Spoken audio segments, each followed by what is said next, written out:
će Bog suditi nas po delima i nedelima.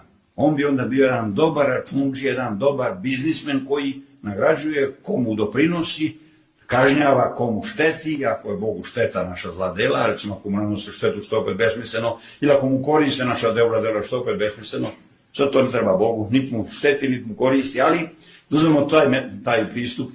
Bog bi bio jedan dobar računđija, jedan kalkulator koji bi iskalkulisao da je naše spasenje plod mojeg dobrih dela ili moja propast plod mojih zlih dela. Ne.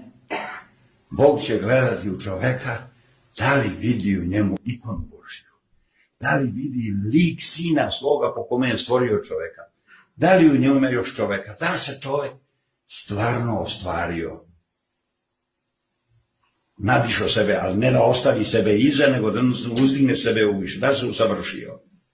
Zato je mogao razbojnik, ovih dana će biti, čućete, s desne strane, razbojnik, ubica. On se nije ni trunke pravdo, za razliku od levog razbojnika, spasao.